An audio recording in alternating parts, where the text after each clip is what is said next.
Shalom dan puji Tuhan atas kebaikan Tuhan pada setiap kita. Sehingga pagi ini saudara, sekali lagi kita boleh bersama di dalam mendengarkan renungan pagi yang bertajuk Firman Tuhan tajam melebihi pedang. Untuk memulai, mari kita berdoa terlebih dahulu.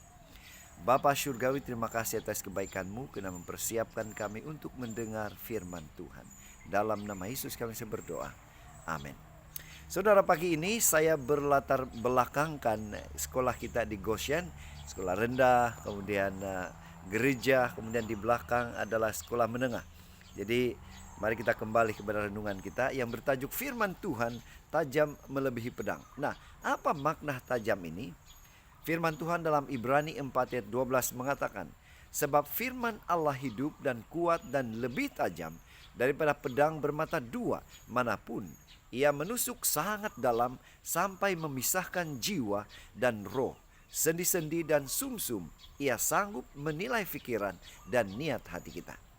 Saudara, bacaan kita hari ini di dalam Ibrani 4 ayat 1 hingga 13. Buku Ibrani ini mengingatkan kita bahwa kuasa firman Tuhan itu luar biasa. Dia sebutkan tajam. Sebuah ilustrasi. Semasa berkuliah, cerita Andy, ada seorang sahabat saya selalu menegur saya, katanya. Kata-katanya begitu tajam. Waktu itu saya memiliki tabiat malas dan boros. Dan tanpa selindung dia menasihati saya dengan menggunakan firman Tuhan. Saya waktu itu sakit hati karena ditegur. Namun olehnya saya banyak mengalami perubahan ke arah yang lebih baik. Kata-kata yang disebut atau kata-kata firman Tuhan yang dia berikan, ia sampaikan itu menusuk sampai sekarang di hati saya. Cerita Andy.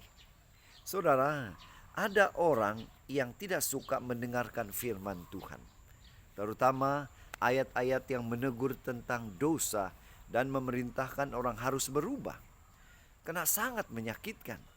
Sering orang yang menyampaikan kebenaran firman Tuhan itu menjadi korban, dicaci. Ya, firman Tuhan itu kuat dan tajam melebihi pedang bermata dua, karena firman Tuhan itu hidup.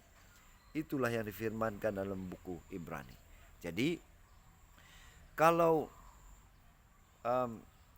seseorang atau siapapun orang itu menyampaikan kebenaran firman Tuhan yang sangat menyakitkan dan menyinggung hati karena menegur dosa, jangan kita keraskan hati. Seperti yang tertulis dalam ayat yang ke-7. Kita justru, saudara, harus bersyukur. Kita harus berterima kasih kepada Tuhan karena kita telah mendengar atau membaca firman Tuhan itu. Karena itu tandanya, saudara, Tuhan mengasihi dan mahu kita berubah. Mahu kita menjadi lebih baik. Ya, menjadi anak-anak Tuhan yang baik.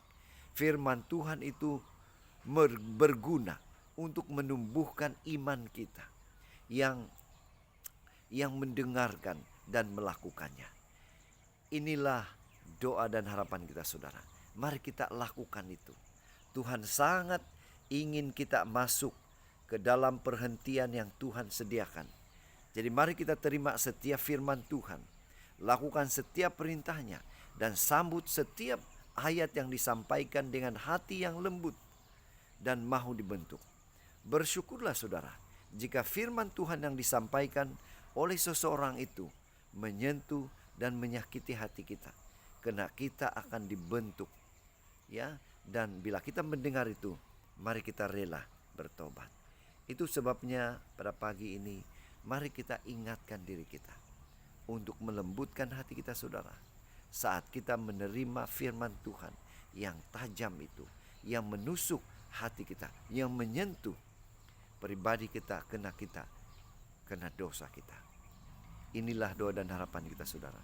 Mari kita bersyukur karena mendengar firman Tuhan. Dan Tuhan pasti akan memberikan kita kekuatan, kemampuan, supaya kita boleh menerima itu dengan penuh sukacita. Dan itu pasti akan mengubah setiap diri kita.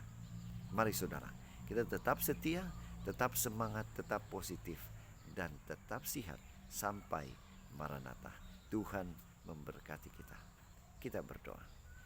Bapa Surgawi, terima kasih karena Engkau menegur kami melalui firman Tuhan yang indah, yang menyentuh, menusuk hati kami, membentuk pribadi kami lebih baik. Terima kasih Tuhan, memberikan kami kemampuan untuk datang bertobat dari segala dosa kami. Dalam nama Yesus kami sudah berdoa. Amin.